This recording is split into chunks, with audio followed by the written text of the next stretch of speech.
para nuestro camino, de modo que nadie necesite errar, y de modo que al fijarnos de una manera cuidadosa en esa luz, ningún cojo tiene excusa para salirse del camino. Guíanos en fe y en justicia en este estudio. Gracias por permitirnos hacerlo y confiamos en la ayuda de tu Espíritu, el cual solicitamos en el nombre de Cristo Jesús. Amén. Amén. Bueno, hermanos, un saludo muy cariñoso para todos.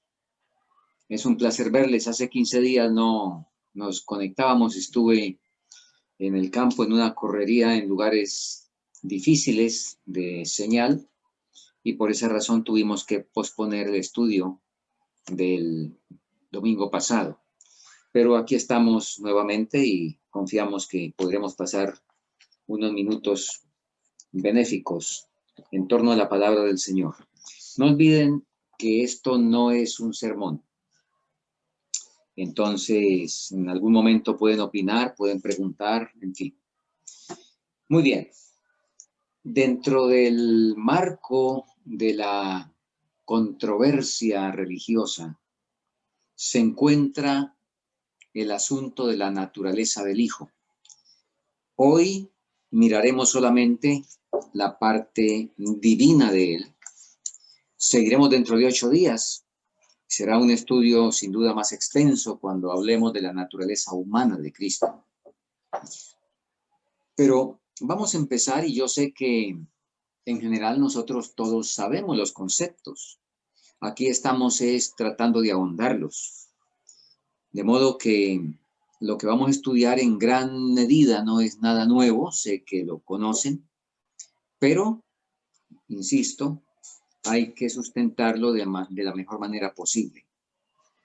Así de que en primer lugar vamos a ver que de una manera muy concreta la Biblia presenta que Cristo es Dios. Y tengan la bondad, yo repito, aunque son textos conocidos, es bueno que los miremos y que abramos nuestras Biblias.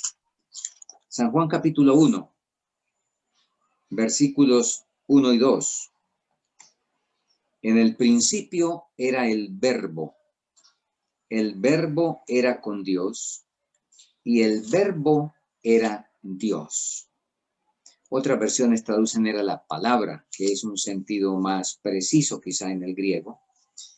Y al decir la palabra, lo que quiere decir es la parte activa de Dios, la que se manifiesta en los hechos.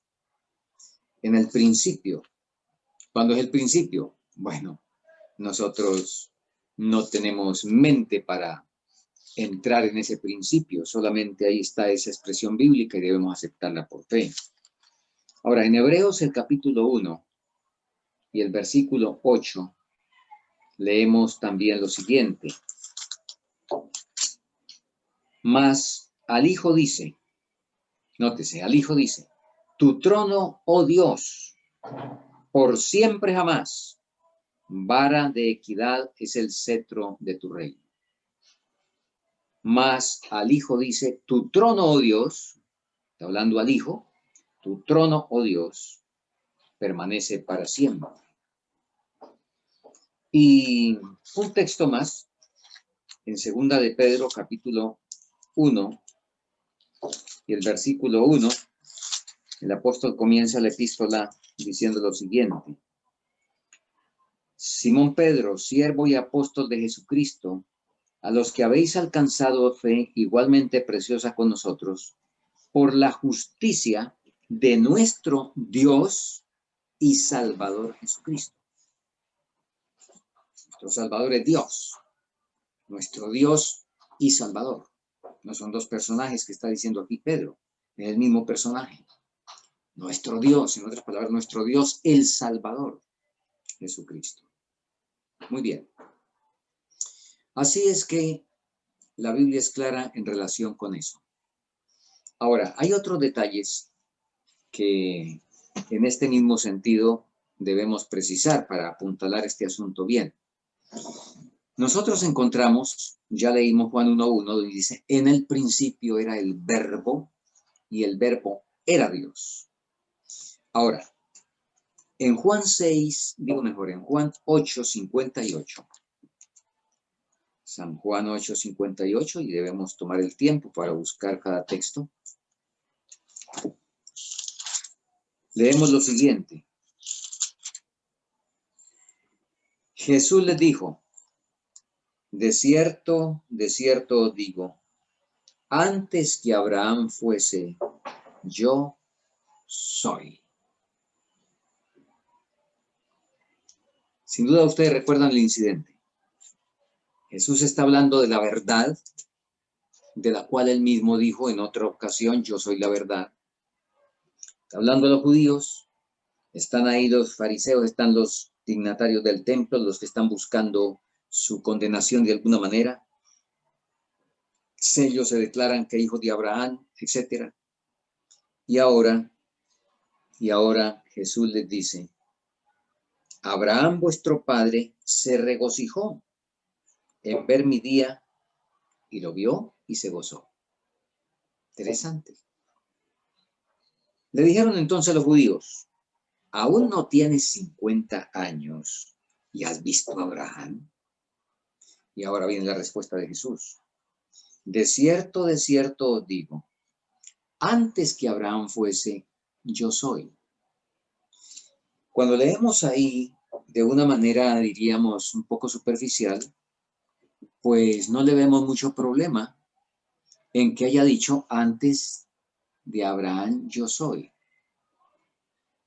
Pero lo que significaba ese yo soy queda muy claro en el versículo siguiente. Porque cuando Jesús dijo eso, dice el relato, entonces tomaron piedras para arrojárselas. ¿Por qué? ¿Por qué? Porque al blasfemo había que apedrearlo. Y ahí mismo Jesús les había dicho, quiero decir, en el mismo Evangelio de Juan, les dijo que cuando quisieron apedrearlo en otro momento, les dijo, ¿por qué me van a apedrear? Y ellos le respondieron, por buena obra no te apedreamos sino por blasfemia, porque tú siendo hombre te haces Dios. Él había dicho, yo soy. Y entonces cogieron piedras para apedrearlo. ¿Por qué? Bueno, tenían muy claro lo de que dijo Dios justamente en Éxodo, el capítulo 3, cuando se presentó a Moisés allá en la zarza ardiente. Y que Moisés dijo, y si me preguntan cuál es el nombre que voy a decir, versículo 14, respondió Dios a Moisés, yo soy el que soy. Así dirás a los hijos de Israel, yo soy, me ha enviado a vosotros. Ahora Jesús les dice, antes que Abraham fuese, yo soy. Y si no hubiera sido porque ese yo soy significa Dios, pues no lo van a apedrear. Pero como ellos entendieron el significado de yo soy, ellos lo sabían, y sabían lo que Jesús estaba queriendo decir, por eso tomaron piedras para apedrearle. Así es de que hay evidencias bíblicas por todas partes de que Cristo es Dios. Quizá podemos citar otro texto, Colosenses 2:9. Colosenses 2:9, el apóstol Pablo nos dice, en él habita corporalmente la plenitud de la deidad. Ahora, al igual o como una de las características de Dios, la Biblia dice que Él es eterno, que el Hijo, que Cristo es eterno. Juan 1:1 ya lo leímos. En el principio era el verbo, y el verbo era con Dios, y el verbo era Dios. Miqueas 5:2. Miqueas 5:2 nos dice, mas tú, Belén, Efrata, pequeña para ser de los millares de Judá, de ti saldrá el que será regidor de Israel, y sus salidas son desde el principio desde los días de la eternidad. Entonces, como es Dios, pues tiene que ser eterno. Muy bien. Ahora, pasemos a otro punto. Pasemos a otro punto y que tiene que ver con esa posición de, o ese título de hijo. Voy a pedir el favor que alguno de los hermanos lea Hebreos 1:2. ¿Está bien? Ayúdenme. No les había pedido antes, pero vamos a participar. Hebreos 1:2. ¿Quién tiene la bondad de leerlo?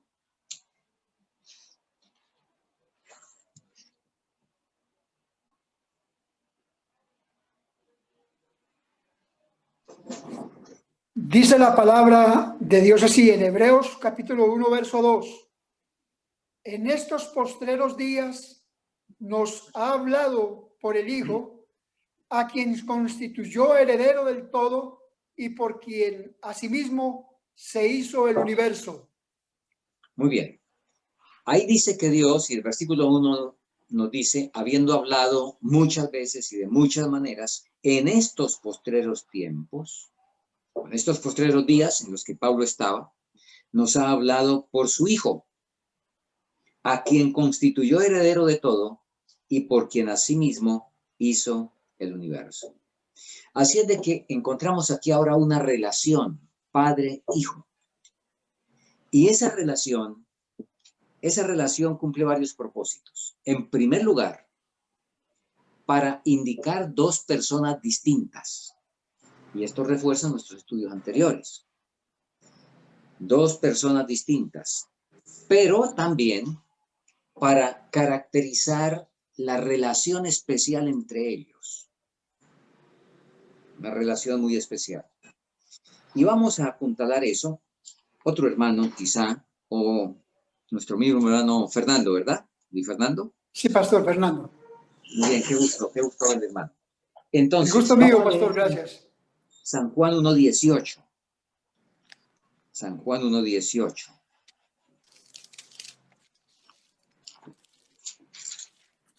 ¿Lo leo, Pastor?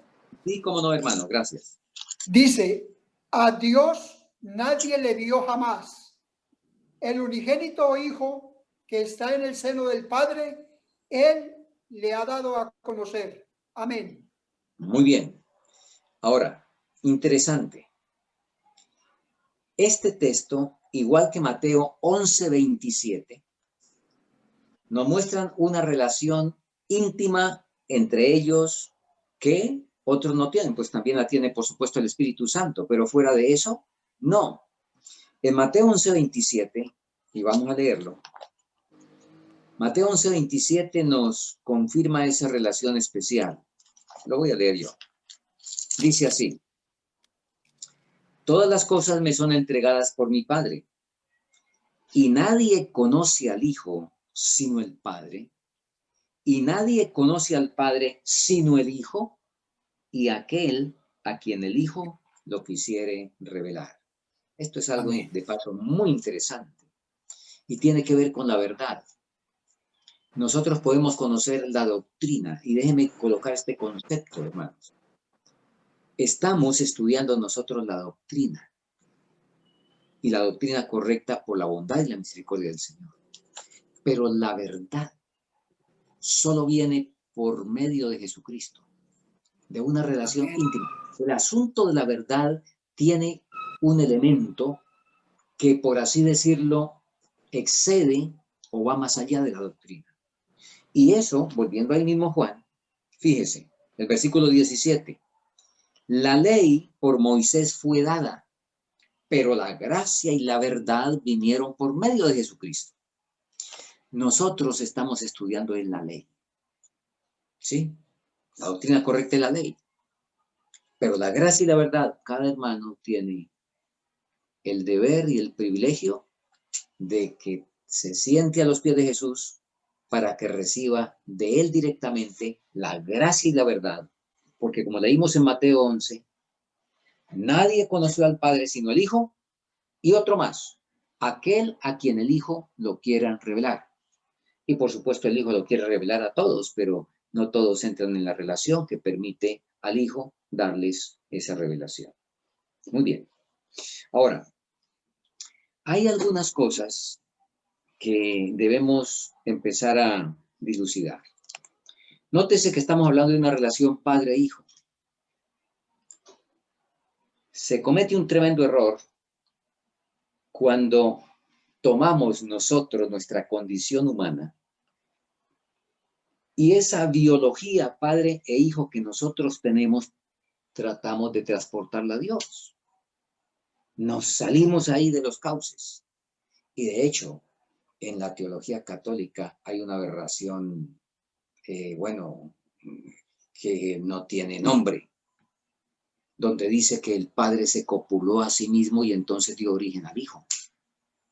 Una barbaridad terrible. Nosotros no podemos pretender, como dice Job capítulo 11, pretender alcanzar el rastro de Dios y llegar a la altura del Todopoderoso con nuestra comprensión aquí. Es lo mismo que, ¿cómo le explica usted a una hormiga cibernética? ¿Cómo le explica la cibernética a una hormiga?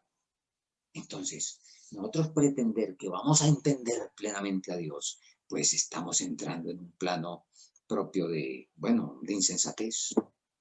Pero Él sí ha revelado. Y podemos nosotros, como dice también el libro de Job, cuán leve es el susurro que hemos oído de Él. Ese susurro es lo que nosotros podemos entender y es lo que estamos estudiando. Bien, así es que queremos dejar ya claro que esa relación padre-hijo entre el padre y el hijo de la deidad no la podemos llevar al plano de nuestra generación humana. Ahora, vamos a mirar unos pasajes y de ahí derivamos el título realmente. Vamos a mirar unos pasajes que parecen dar a entender eso y vamos a ver qué es lo que significa. Tenga la bondad, quizá usted mismo hermano, o si hay otro hermano que desee participar, sería excelente. Colosenses 1:15.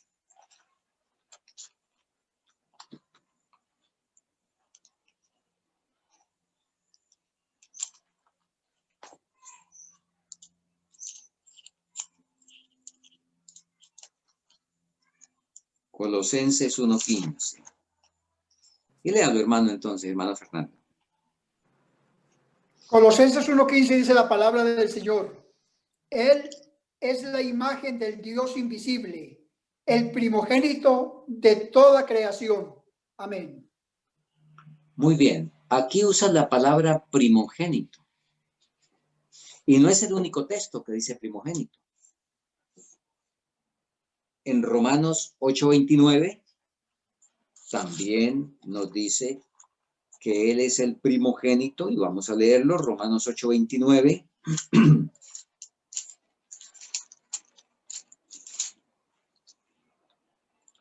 Dice, porque a los que antes conoció, también los predestinó, para que fuesen hechos conforme a la imagen de su Hijo, para que Él sea el primogénito entre muchos hermanos. Si nosotros vamos al diccionario de la lengua nuestra y de las diferentes lenguas, primogénito, ¿qué quiere decir? Primero, el primer hijo. El primer hijo. Ah, bueno, es el primero. Hay más. De todas maneras, en el caso nuestro, pues primogénito, repito, es el hijo mayor, que nació de carne y sangre. Entonces, ese es un texto que se presta para que algunos lo materialicen en la concepción humana. Ahora, unamos también el pasaje de Juan 1:14 y 18, donde nos usa otro término. Ya vamos a explicar esos dos términos. San Juan 1:14, pasaje que dice, y aquel verbo fue hecho carne y habitó entre nosotros y vimos su gloria, gloria como del unigénito del Padre, lleno de gracia y de verdad. Unigénito. En el versículo 18 nos vuelve a decir unigénito. del Evangelio de Juan, capítulo 1. A Dios nadie le dio jamás. El unigénito Hijo que está en el seno del Padre, Él le ha dado a conocer. Y avanzando, famoso versículo muy conocido, Juan 3:16. Porque de tal manera amó Dios al mundo, que ha dado a su Hijo unigénito. Entonces, a tiempo de que primogénito quiere decir el primero, unigénito quiere decir único, el único. Ahora, cuando nosotros revisamos el significado en el original griego, encontramos que la palabra primogénito, que en el griego es protokos, se usa también en un sentido metafórico. Y a ver, vamos a comprobarlo. Por favor, Éxodo 4:22.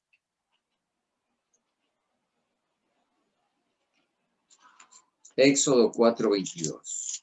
A ver, ¿quién lo lee, por favor?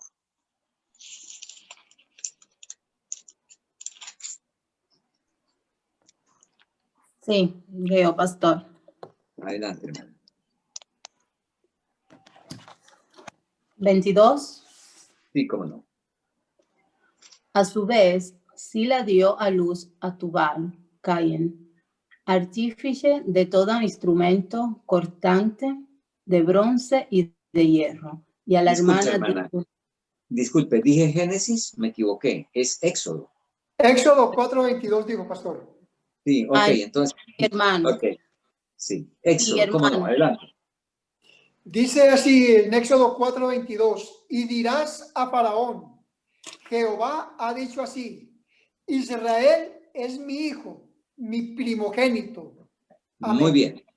Entonces, ¿qué estamos mostrando con esto?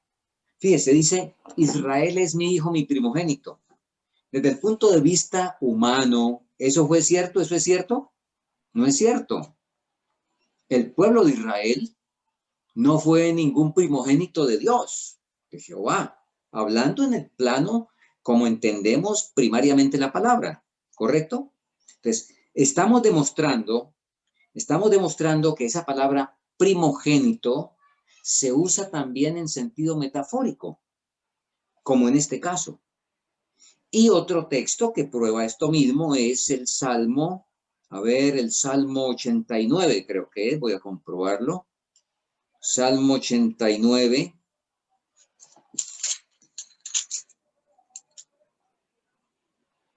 Sí, correcto. Versículo 27. Dice, yo también le haré mi primogénito alto sobre los reyes de la tierra.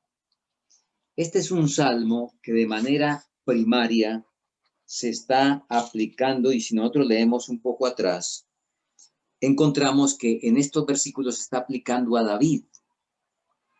Y nos dice, yo también lo haré mi primogénito. ¿Está bien? Entonces, queda claro de que por el hecho que diga primogénito, no quiere decir que Dios lo engendró así, digamos, biológicamente y que tuvo un comienzo, sino hay otro significado. Aquí tenemos un significado metafórico de primogénito. Y al leer los textos que leímos, encontramos que tiene una idea de importancia, de trascendencia, algo parecido a cuando a Cristo Pablo le aplica la palabra primicias. Cuando Pablo dice que Cristo es primicias de los que durmieron. ¿Sí? ¿Han leído ese texto en 1 Corintios capítulo 15? Dice, ahora Cristo ha resucitado de los muertos, primicias de los que durmieron es hecho. Ahora, de manera bien literal y primaria, la palabra primicias, ¿qué significa? ¿Qué significa? La palabra primicias. ¿Recuerdan? Primeros frutos. Eran los primeros frutos de la cosecha que se ofrecían. Ahora, Pablo está diciendo que Cristo es primicia de los que durmieron. O sea, el primero que resucitó. ¿Eso es cierto? No es cierto. No es cierto, porque antes de eso Resucitó a Moisés, que Dios lo resucitó, y Cristo mismo resucitó, por lo menos tenemos registro de 3, mientras estuvo en su ministerio. Entonces, no es el primero, pero esa palabra primicias tiene también un significado bíblico que es lo más selecto, lo mejor de todo, lo más escogido. Ah, ahora sí, por supuesto, Cristo es primicias, es lo más selecto, es lo más escogido de los que han resucitado. Entonces, igual pasa aquí con protocos, que significa primogénito. No es uno nacido de manera regular, sino alguien que tiene una preeminencia especial. Y de igual manera, el término monogenés, que leímos, en monogenés es unigénito. Los textos que ya leímos de Juan 1:14, 1:18 y Juan 3:16, de tal manera amó Dios al mundo que dio a su Hijo unigénito. Repito, literalmente querría decir el único Hijo. Y ok, sí es cierto que fue el único, pero no de la manera humana. Eso es lo que estamos destacando. Entonces, protocos y monogenés, o sea, primogénito y unigénito, no contiene la idea de engendrar, sino más bien de unicidad, de singularidad, cuando se aplica a Cristo para recalcar su condición de relación única con el Padre. De hecho, ya partiendo la palabra monogenés, mono significa solo y genos, escuchen, genos significa clase o familia. Entonces significa único o uno de una clase. Eso es lo que significa monogenés. Muy bien. Fíjense, y quizá con esto ya cerramos este punto. Vamos a ir a Hebreos 11:17 para ver, ya vimos que la palabra protocos o primogénito se aplica también a Israel, se aplica a David, o sea, se aplica a otros fuera de Jesús. Y ahora encontramos en Hebreos 11:17, respecto a la palabrita monogenés o unigénito, que nos da ahí también luz. Hebreos capítulo 11, versículo 17, dice de la siguiente manera: por fe Abraham, cuando fue probado, ofreció a Isaac, y el que había recibido las promesas, ¿qué dice, hermanos? ¿Quién está leyendo el versículo que me diga cómo termina el versículo? Ofrecía su unigénito. Amén. Ofrecía su unigénito. Aquí nos dice que Abraham ofreció a su hijo unigénito. ¿Eso es cierto desde el punto de vista estricto de engendrar? No, no es cierto. Porque Abraham también engendró a Ismael. Y cuando se murió Sara, bueno, con Sara fue Isaac. Ismael fue con Agar. Pero cuando se murió Sara, nos dice el registro bíblico, él se casó otra vez con una mujer que se llamaba Setura, y ahí hay la lista de un poco de hijos que tuvo. Entonces, ¿por qué dice que Isaac es hijo unigénito? Claro, era un hijo único porque era el hijo de la promesa. Era el hijo especial, que tenía una posición que el cielo le dio distinta a los otros. Por eso la Biblia dice unigénito. Entonces, espero que quede claro, que haya quedado claro, que los términos primogénito y unigénito, cuando se refieren a Cristo, no está hablando de una relación de engendramiento como nosotros la tenemos, sino de algo único, especial, que indica una relación que ellos tienen sumamente particular. Muy bien. ¿Está eso hasta ahí claro, hermanos? Bueno, muy bien. Sí, gracias. Sí, pastor, Ahora, gracias. déjeme decir algo más. Esa expresión, hijo de Dios, es un título mesiánico aplicado a Cristo que enfatiza su deidad. Y es comparable con el hijo del hombre, porque recuerden que él fue hijo de Dios e hijo del hombre. Hijo de hombre enfatiza su humanidad Hijo de Dios enfatiza su deidad. Y al igual que tantos títulos y nombres que se adjudican a Cristo en las Escrituras, el título Hijo de Dios se acomoda a las mentes humanas, a nosotros, para que entendamos el aspecto importante de su obra salvadora. Es muy interesante que dentro de la comprensión bíblica, como estamos diciendo, no hay fundamento para la generación del Hijo a partir del Padre como nosotros la conocemos, ya hemos insistido en eso. Ahora vamos a pasar a otro punto que es muy, muy importante, por la gracia del Señor, comprenderlo. Y es la naturaleza de la subordinación del Hijo. Bueno, vamos a leer unos pasajes bíblicos. A ver, San Juan 5:19. Y a ver, la hermana que me contestó es tan amable, busque usted Juan 5:19, la hermana Cristina.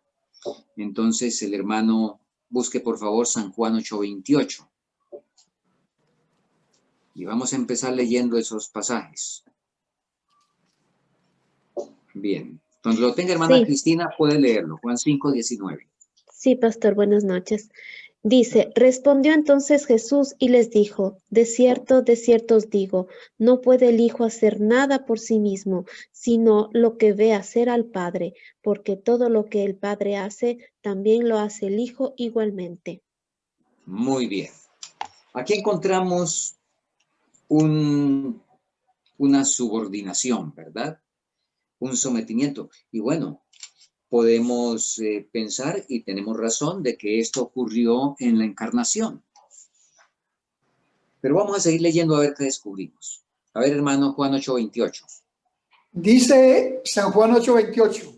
Les dijo, pues, Jesús, cuando hayáis levantado al Hijo del Hombre, entonces conoceréis que yo soy, y que nada hago por mí mismo, sino que según me enseñó el Padre, así hablo.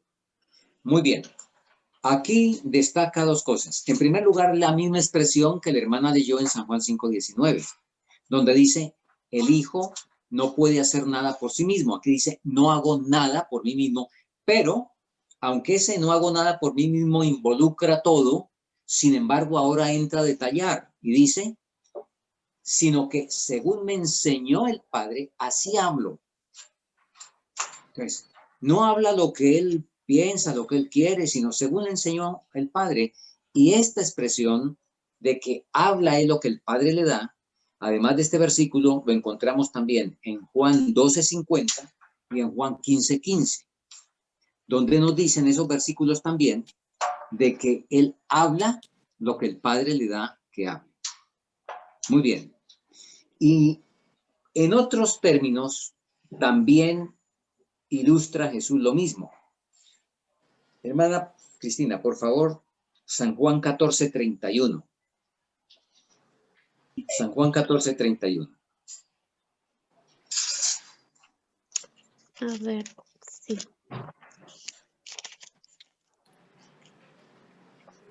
Dice, mas para que el mundo conozca que amo al Padre, y como el Padre me mandó, así hago. Levantaos, vamos de aquí. Muy bien. Como el Padre me mandó, así que, así hago. Así hago. Entonces, todos estos pasajes, y repito, ya mencioné otros que no los vamos a leer, no es necesario, pero dicen exactamente lo mismo. Igual que San Juan 10:18, donde nos dice, este mandamiento recibí de mi Padre. Y si vamos al capítulo 12 de Juan 12, 49 y 50, dice, porque yo no he hablado por mi propia cuenta. El Padre que me envió, Él me dio mandamiento de lo que he de decir y de lo que he de hablar. Y termina diciendo, así pues, lo que yo hablo, lo hablo como mi Padre me ha dicho. Muy bien. Entonces, ¿encontramos ahí una relación de subordinación o no? De sometimiento De uno al otro, claro. Y podemos pensar que bueno, eso fue solamente en la encarnación. Pero Jesús hace una declaración contundente y voy a pedir que todos busquen el pasaje de Juan 14:28, por favor. San Juan 14:28.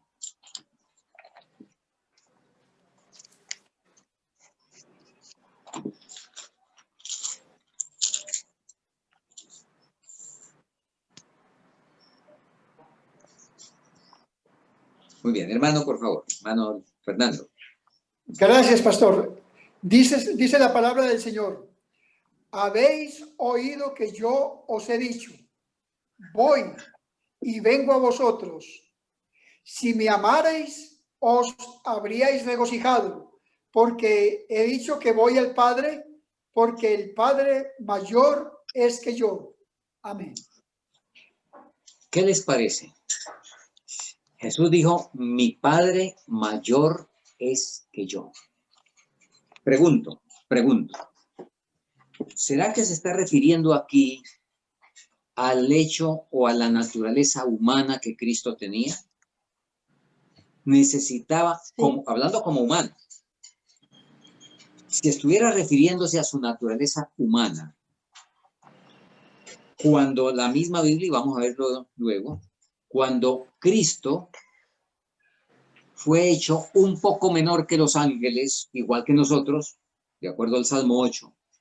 Salmo 8 dice claro que al hombre, ¿quién es el hombre para que tenga de él memoria? Porque le has hecho un poco menor que los ángeles. Entonces, desde el punto de vista humano, Cristo como se encarnó, así como nosotros, fue hecho un poco menor que los ángeles. Necesitaría en ese caso hacer aclaraciones de que el Padre mayor es que yo. ¿Qué piensan ustedes? Por supuesto que no.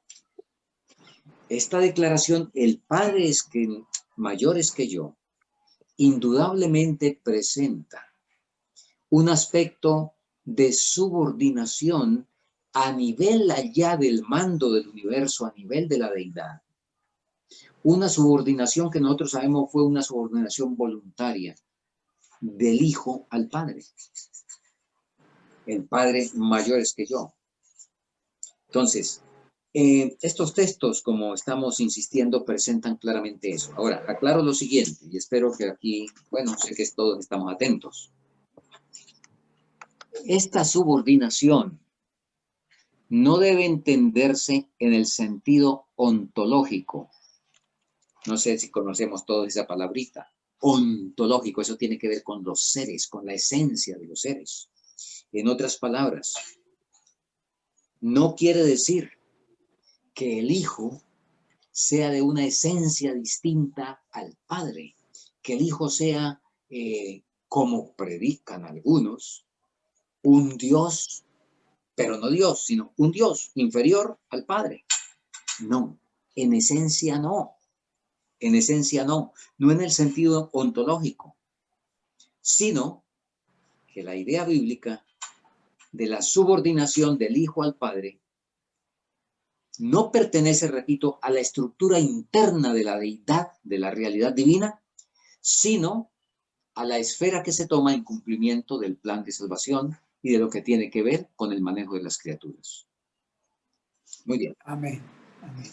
Bueno, y vamos a terminar tocando el punto del Hijo engendrado, porque esto sí que ha dado problemas. El Hijo engendrado. Y antes de ir a esos textos, vamos a ver algunos pasajes bíblicos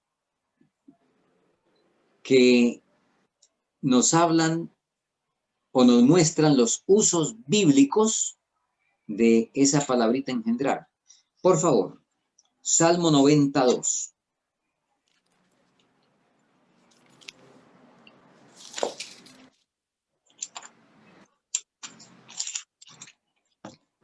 Leo, pastor. Sí, hermana, adelante, hermana Cristina. Sí, antes que naciesen los montes y formases la tierra y el mundo, desde el siglo y hasta el siglo, tú eres Dios. Amén. A ver, usted leyó antes que naciesen los montes. Sí. Yo no sé si tienen por ahí una versión. La Biblia de Jerusalén, que es una muy buena traducción en muchos respectos, traduce antes que los montes fuesen engendrados.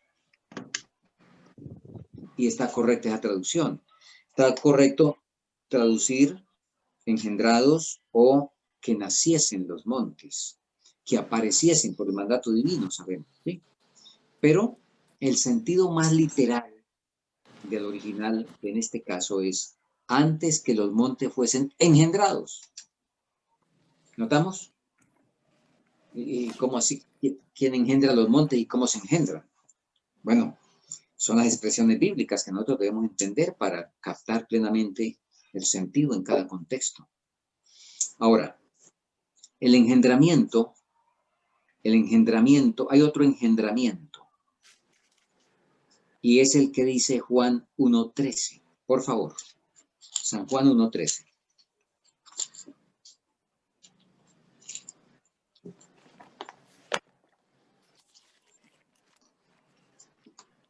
Bueno, leamos desde el 12 para recordar la idea exacta. Leo, pastor. Sí, hermana, adelante. Dice, mas a todos los 12. que le... Sí, 12, correcto. sí.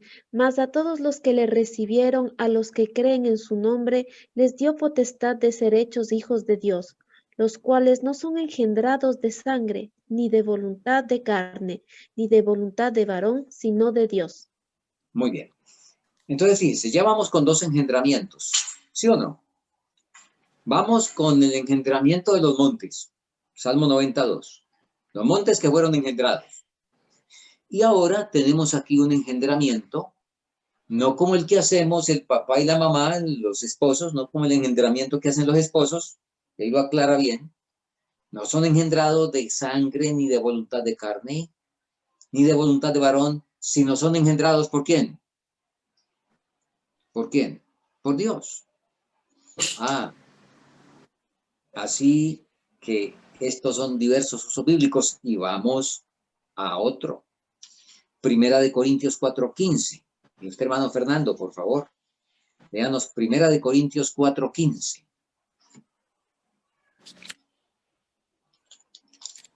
Voy, pastor. 1 Corintios 4:15 dice así, pastor. Porque aunque tengáis 10,000 años en Cristo, no tendréis muchos padres, pues en Cristo Jesús yo os engendré por el Evangelio. Imagínense que Pablo engendró a toda esa gente, a todos los corintios. ¿Sí? Bueno, Amén. con esto estamos dejando bien claro que no podemos así, de manera rápida y liviana, decir, bueno, Jesús fue engendrado por el Padre y traerlo al plano nuestro. Por supuesto que no. Ya estamos demostrando bíblicamente las diversas maneras como se usa esa palabra engendrar. Y ahora sí, entonces, vamos con Cristo, hablando con Cristo, en el Salmo 2:7. Que de paso el Salmo 2:7 es explicado en Hechos 13, 26 y 27. Pero vamos a leer el Salmo 2:7.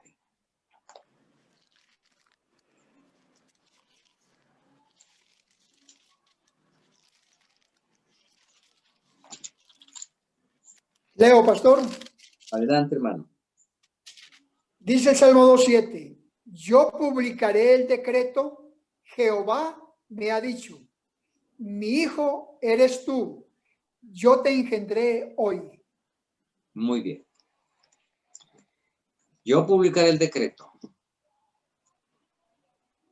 Mi hijo eres tú, yo te engendré hoy. Ahora, vamos a ir a Hechos, capítulo 13, versículos 26, 27 y luego 32 a 35, para ver la aplicación digamos mejor, la explicación que Pablo hace de este pasaje. Repito, Hechos 13 y empecemos con el 26. Leo, pastor. Varones hermanos, hijos del linaje de Abraham, y los que entre vosotros temen a Dios, y a vosotros es enviada la palabra de esta salvación. Pues los que habitaban en Jerusalén y sus príncipes, no conociendo a ese Jesús, ni las palabras de los profetas que se leen todos los sábados al condenarle, las cumplieron. Pasemos a los versículos 32 al 35.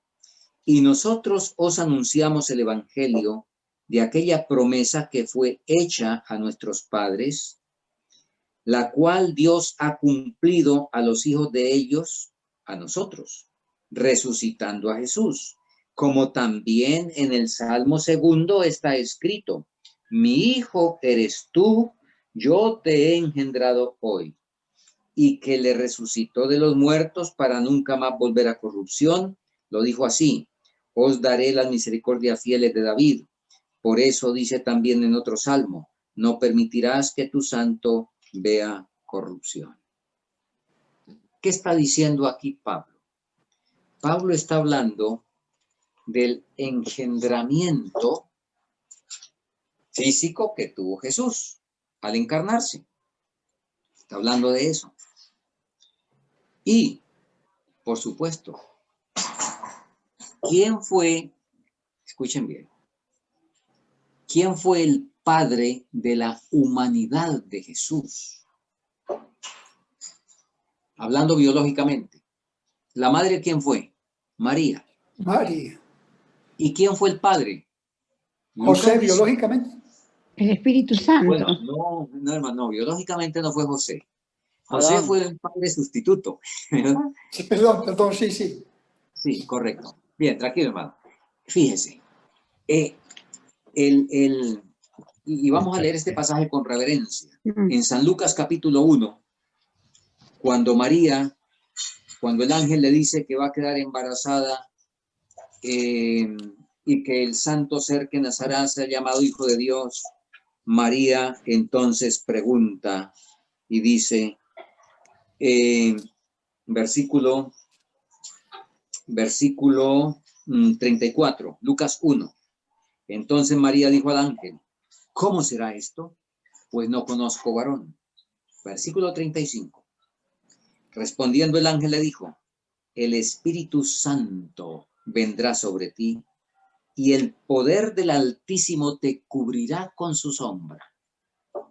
Les dije que íbamos a leer este texto con reverencia, porque lo que aquí dice es, el término que se usa es el mismo que se usa cuando el toro cubre la vaca. El poder del Altísimo te cubrirá. En otras palabras, y repito, con reverencia lo decimos, María puso el óvulo y el Espíritu Santo puso el esperma. Entonces, el padre de la humanidad, porque no podía ser el padre de la divinidad. Eso, bueno, estaba en otro plano, allá en el plano de relación que ya tenía. Pero que el padre de la humanidad de Jesús fue el Espíritu Santo. La madre fue María. Entonces, Pablo aquí está diciendo eso. Pablo está aclarando qué significa mi hijo eres tú, yo te he engendrado hoy. ¿Sí? Y ese que fue engendrado, el Salmo 2:7, pues lo mataron y resucitó. Muy bien. Bueno, nosotros tenemos entonces, y dijimos que este es el último punto, pero es un punto extenso un poquito. Nosotros, la Biblia deja claro, y vamos a ir a Hebreos. Por favor, en Hebreos capítulo 1.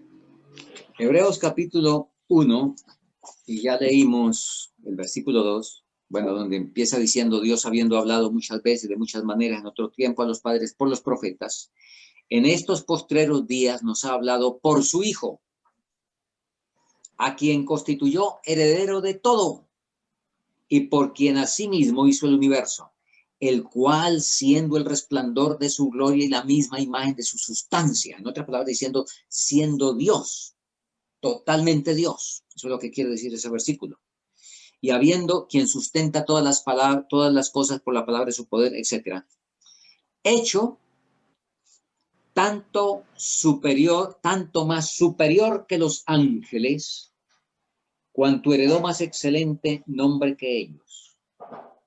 Porque ¿a cuál de los ángeles dijo Dios jamás, mi hijo eres tú, yo te he engendrado hoy? Y otra vez, yo seré el padre y él me será mi hijo. Y otra vez, cuando introduce al primogénito en el mundo, dice, adórenle todos los ángeles de Dios. Bien, aquí nos dice que el hijo es superior a los ángeles. ¿Cuál es ese? Ese es el Hijo de Dios. Pero luego nos dice en el versículo, en el capítulo 2, nos dice lo siguiente. Y vamos a ver un segundito, ubicamos bien el texto. Versículo 9.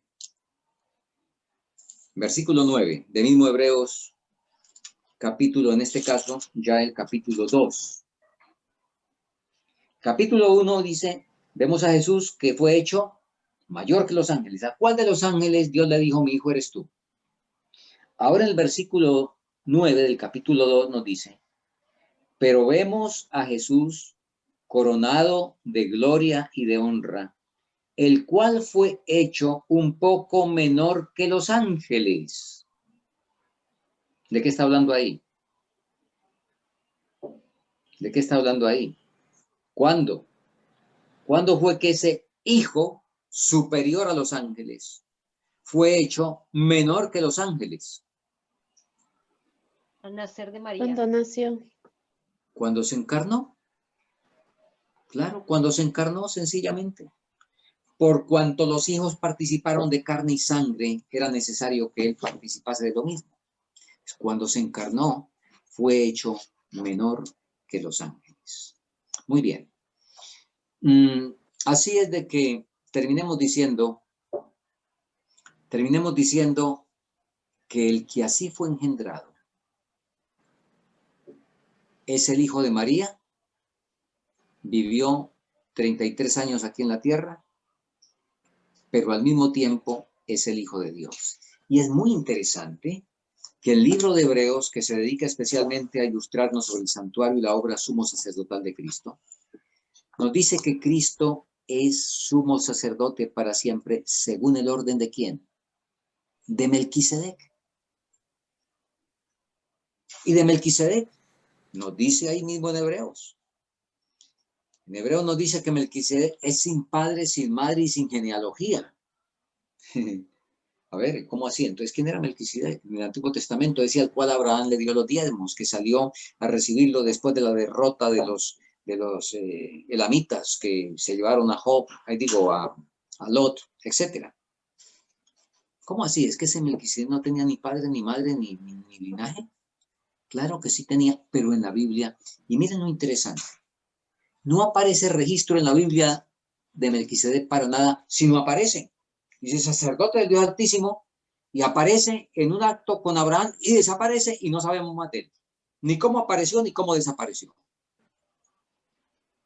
Propósito de Dios, de no decir nada, para poder decir, Cristo es sacerdote para siempre, según el orden de Melquisedec, del cual no se conoce ningún tipo de linaje. Asimismo, Cristo es hecho sacerdote en ese orden, no en el orden de Aarón, no en el orden de un sacerdocio que se recibe por herencia, sino un sacerdocio especial para una labor especial dada por Dios y conferido por Dios desde el cielo. Extraordinario, extraordinario. Bueno, hermanos, el Señor nos ayude. Seguiremos el próximo domingo con el extraordinario tema de la encarnación de Cristo. ¿sí? De la naturaleza que Cristo tomó. No sé si vamos a usar un poco del espíritu de profecía, pero por supuesto vamos a usar más que todo la Biblia, porque de eso se trata este estudio. Pero tendremos que también apelar al espíritu de profecía para que podamos reforzar mejor el asunto. Así es de que permítame terminamos con una oración antes de que, si hay alguna pregunta, pues podamos hacerla. Gracias, Padre, porque podemos abrir tu palabra y ser edificados por ella. Gracias por tus hijos que han estado conectados a este estudio. Rogamos que sigas asistiendo nuestras mentes, nuestros corazones, para que esto no sea un asunto simplemente de doctrina, sino que a tiempo, que es la verdad doctrinal que tú estableciste, eso pueda ser un evento en la vida de cada uno de los que participamos. Lo rogamos y agradecemos en el nombre de Cristo Jesús.